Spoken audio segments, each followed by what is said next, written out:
Hey all, and welcome back to There's Danger Here. I'm Leilani, and this week's episode is pretty heinous. I mean, even compared to some of the ones I've done before. So, if you have a weak stomach, just be prepared, okay? Let's begin, shall we? What started as an arrest turned into a surprise confession, a shocking discovery, and an even more brutal and unbelievable story. How did it happen? In early 1989, 18-year-old Hiroshi Miyano and 17-year-old Joe Ogura were arrested for a kidnapping that occurred in December of 1988 and rape of a 19-year-old girl. During interrogations, Hiroshi thought that Joe had already confessed to another crime the two were involved in. As a result, Hiroshi began confessing to a murder. He informed police that the body of the victim could be found in a drum at a vacant lot near a construction site on the island of Wakasu in Koto, Tokyo. On March 29th, police went out and discovered the body of Junko Furuta in a metal drum filled with concrete. Junko Furuta was born on January 28th, 1971, growing up in Misato, Saitama Prefecture, Japan. She was the middle of three children, growing up with two brothers, and her very loving parents from all reports. Her family sounds like what many would call middle class, but again, loving. Her father went to work while her mother stayed at home and raised the children. School friends stated that she was kind and well liked by peers and teachers. Junko was generous and caring to all those that she knew. Junko had a reputation of being a good girl, never drinking, smoking, or using drugs. She had dreamed of being an idol singer, a dream that she kept secret from many people. In 1988, the 17-year-old was a senior at Yeshio Minami High School. Junko worked part-time at a plastic mold factory in order to save money to pay for a graduation trip she had planned as part of Japanese tradition. She also accepted a job at an electronics retailer, which she was set to begin after she had graduated. She dated a boy named Kawamura, and on his birthday, she knitted him a sweater and made him a cheesecake. Like, she just all around sounds like the sweetest thing. Then, on November 25th, 1988, Junko finished work around 8:20 p.m. and headed home. She did this by riding her bicycle. But unfortunately, she never made it. By 10 p.m., her mother was worried, and by 11, her family called her work just to make sure that she wasn't late, and they confirmed that Junko left at her normal time. The entire family immediately took to the streets, walking the route she took every night after her shift, finding her bike lock discarded in a park, but no Junko. The family went to police in the morning to file a missing persons report, but police placed her in more of a rebel teenager than responsible woman that she was, and while police were brushing things off, Junko was unfortunately dealing with the unthinkable. You see, Hiroshi Miyano and Shinji Minato, who was 16 at the time, were riding around on their motorcycle when they came across Junko heading home. They had already had intentions of harming a woman. They had done it previously, and unfortunately found Junko was likely going to be an easy target. So, Shinji was the wingman in this case, and he drove up and kicked Juno off her bicycle before speeding away. Hiroshi ran up and acted as a concerned citizen. He offered to walk her home. But partway there, near a warehouse, he told her, in fact, he was Yakuza, to follow his orders, and he wouldn't kill her.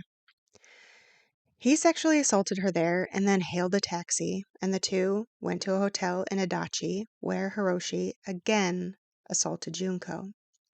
In the morning, he called Joe, in order to brag about what he had done, and Joe told Hiroshi that he shouldn't leave her there. From the hotel, the duo went to a park where Shinji, Joe, and Washushi Watanabe, another 17-year-old, were all waiting for her.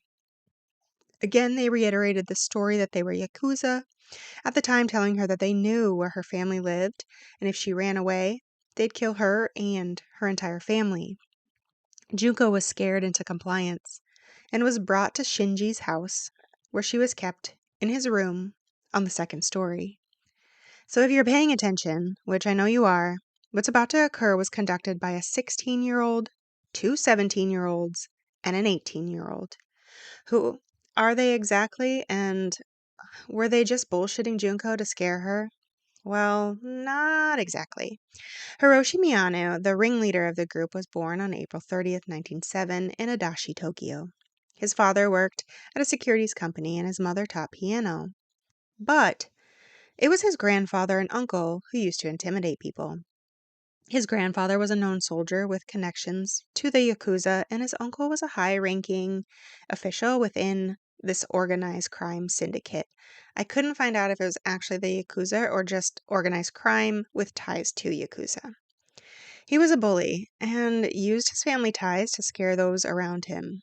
He lived with Yasushi's sister, but when he got into petty crimes, she basically broke it off. Still, Hiroshi brought in Joe, who became the group's second in command. Yasushi and Shinji were also in the group. By 1988, all four of them had dropped out of high school and became Chinpira. Technically, they were low-level Yakuza, which is how it starts, right? You start at the bottom and start to work your way up. So at this point, they're at the bottom, but they're technically part of the Yakuza. By October of 1988, they were all part of activities such as purse snatching, car theft, assaults, and all of them became serial rapists. They enjoyed that part. Now, why did they go back to Shinji's house?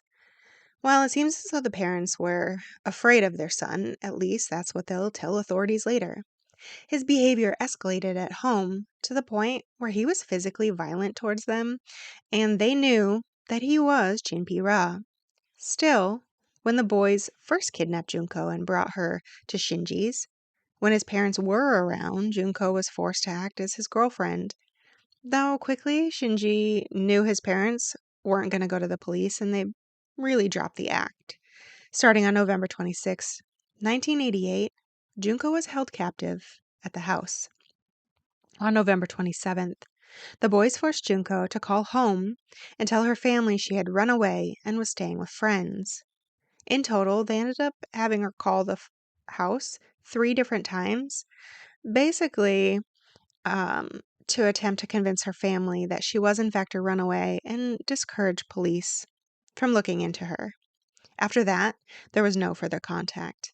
And while police did consider this and they did call off the investigation, the family knew better. At one point, she did have a knife held to her throat as she told her mother what the boys made her say, including asking her mother again to have the police call off the search for her. At the home, Junko was tortured in an increasing nature. She was first beaten with fists, then bamboo sticks, and iron rods. She was even hung from the ceiling and used as a punching bag. She was burned, hot wax was dripped onto her face, and in the groin, she was burned by multiple items, including cigarettes. She was sexually assaulted by men. I mean, sources say that some believe that over 100 men were invited over to assault her throughout her time in captivity. And eventually, women were brought over to kind of degrade her and continue making fun of her and just being all around terrible people while Junko was being tortured. Also, when the boys weren't assaulting them themselves, they inserted scissors, fireworks, bottles, etc. into her to assault her with. They made her masturbate in front of them. She was put out on the balcony from his room in freezing temperatures while she was nude. Sometimes they even placed her in a freezer for hours at a time. She was eventually forced to drink her own urine, alcohol, and made to smoke cigarettes and huff paint fumes as well. Her diet was minimal, and eventually she was given just milk to sustain her. In December, she attempted to escape after the boys passed out from partying too hard.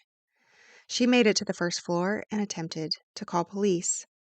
But as the phone was picked up on the other end, Shinji had woken up and managed to grab the phone from her, reporting it was a misdial. When police called back, Shinji answered, again reporting it was simply just a misdial. As punishment, she was set on fire. She had her head placed on a concrete, where Shinji started stomping on it. Then he punched her in the face, repeatedly. For a second time, Junko could have been saved. One of the boys who saw her reported the situation to authorities when he got home. Unfortunately, when police went to the house to investigate, Shinji's parents assured police that there was no girl at the house, and instead of looking, they simply took their word and left. By December 10th, her injuries were so bad, she could barely walk. By the end of December, she was unable to stand. And then her diet was decreased from milk to water. This was so bad that she was unable to get up and move or crawl to the bathroom, and she ended up defecating and urinating on herself. At one point, making the boys so mad when they slipped on urine that they beat her for that too. Because she wasn't getting any nutrition, her body started failing, and her wounds stopped healing. They, of course, became infected, and she essentially started rotting from her open wounds while she was still alive. I'm sure at this point she had gangrene, to the point where the smell of rotting flesh filled the entire floor, according to multiple sources. So again, I'm going to say she likely had gangrene. The boys became disinterested in her sexually and kidnapped a second 19-year-old on December 27th, 1988. Still, they didn't let Junko go. Again, to explain the viciousness of her treatment, according to Vocal Media, quote, over the course of 44 days, Junko was brutally tortured by the boys in unspeakable ways. They used scissors, bottles, a hot exploding light bulb, grilled chicken skewers, roasting needles, and irons to inflict pain on her. They even burned her with cigarettes and cut off her breasts. The boys hung her from the ceiling and beat her with golf clubs and iron rods, inflicting unimaginable pain. Junko was raped over 400 times by Miyano and his friends, as well as other boys and men that they knew. One of her nipples was even twisted with pliers. Her injuries were so severe that she was unable to stand and had to crawl to the bathroom. She had a blood clot in her nose that made it difficult to breathe, and her internal anatomy was destroyed, leaving her unable to defecate or urinate properly. End quote. So just let that all sink in for a second. On January 4th, 1989, was the worst day. You see, the night before, Hiroshi went out and lost his money playing mahjong. He was angry, and he used Junko to get his anger out. At first, he challenged her to a game of mahjong, and by some unfortunate miracle, she ended up beating him. Unfortunately, as a result, he burned her with candles. He threw her into the stereo unit, which caused her to go into a seizure. She was bleeding, so the boys put on gloves and continued to beat her, even reportedly dropping an exercise ball on her abdomen multiple times. And then, when that wasn't enough, Hiroshi poured gasoline on her and lit her on fire. She attempted to put herself out, but was so weak she wasn't able to do so. And as a result, after a 2-hour intense beating, Junko was dead. The boys then wrapped Junko in a blanket and put her in a large travel bag. They wrapped her up with a videotape of Tanbo, as at one point she had told Shinji that her only regret was that she wasn't able to watch the ending with her family. They then went to a construction site and put her in a 15-gallon drum and covered her in concrete. It was a known dump site, and the boys assumed that the newest drum wouldn't be noticed. For 3 months, Junko was in that 50-gallon drum. That is when the boys were arrested for kidnapping and assault of that second woman they had kidnapped when they were bored of Junko. Still, on March 29th, 1989, it was Hiroshi mistake that led police to her. And again, if you recall the beginning, I said that two of the boys were arrested for kidnapping and rape of a 19-year-old. Again, it was that second woman. The police were also investigating an attack on another woman who had a young boy with her when she was assaulted. Therefore, they were pretty surprised when Hiroshi started talking about a girl that they had killed and placed in a drum. The police listened and immediately went out to find this drum. However, there is one source that said construction worker in the area actually found this drum first due to the odor. And again, the other sources all say that police were able to find it because the drum emitted an odor of decomposition, and when they lifted the lid, they could see black hairs sticking through the concrete mess. She had been found discarded in a black, beat-up drum encased in concrete, but still wrapped up and in the bag she was placed into. When she was weighed at the time of death, she was approximately only 97 pounds. She was already partially decayed and had been beaten to the point where facial recognition was going to be impossible. So they used fingerprint analysis, and it proved that she was Junko Furuta. And unfortunately, she was pregnant at the time of her death. The DNA was found on her and in her, and that was enough to prosecute 4 boys for the beatings and assault, along with 2 others just for the sexual assault. Junko's funeral occurred on April 2nd, 1989, the day before she was set to start her brand new job.